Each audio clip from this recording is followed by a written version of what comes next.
ইসলামী ছাত্র শিবিরের সাথে শত্রুতা করে পৃথিবীর কেউ টিকে থাকতে পারে নাই। ইসলামী ছাত্র শিবির কোন ধ্বংসের জন্য প্রতিষ্ঠা হয় নাই।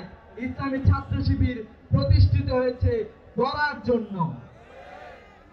জামে মসজিদ থেকে যে সংগঠনের যাত্রা শুরু হয়েছিল 6 জন ভাইকে দিয়ে, সেই সংগঠন বাংলাদেশের লক্ষ কোটি ছাত্রদের হৃদয় ছুঁয়ে যাওয়া সংগঠন।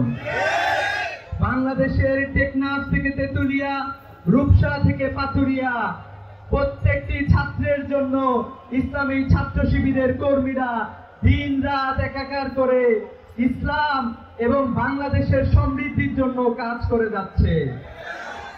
ইসলামী ছাত্র শিবিরের এ পথ চলায় ইসলামী ছাত্র শিবিরের সকল শুভাকাঙ্ক্ষী, সকল বন্ধু এবং সকল শত্রুদেরকেও আমরা জন্মদিনের শুভেচ্ছা জানাই।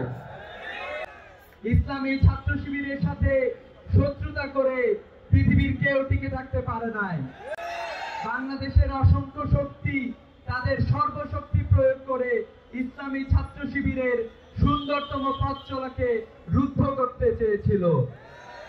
ইসলামী ছাত্র শিবির যতটা না রাজপথে সরব ছিল, তার চাইতে বেশি সরব ছিল ছাত্রদের মনে ইসলাম এবং বাংলাদেশের সমৃদ্ধি ঢুকে দেওয়ার কাজে।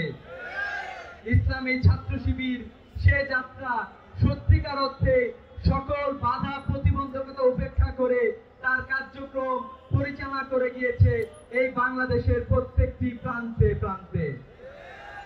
আমি ইসলামী ছাত্র শিবিরের কর্মীদেরকে আহ্বান জানাইতে চাই, ইসলামী ছাত্র শিবির কোন ধ্বংসের জন্য প্রতিষ্ঠা হয় নাই।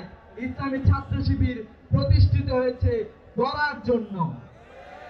ইসলামী ছাত্র শিবিরের কর্মীদেরকে বাংলাদেশ গড়ে তোলার আন্দোলনে অংশগ্রহণ করার জন্য আহ্বান জানাচ্ছি। সেই সাথে অসংখ্য ছাত্র যারা এখনো ইসলামী ছাত্র শিবিরের ছায়াতলে আসে নাই, তাদেরকে ইসলামী ছাত্র শিবিরের ছায়াতলে আহ্বান জানিয়ে আমার কথা শেষ করছি। আসসালামু আলাইকুম ওয়া রাহমাতুল্লাহ।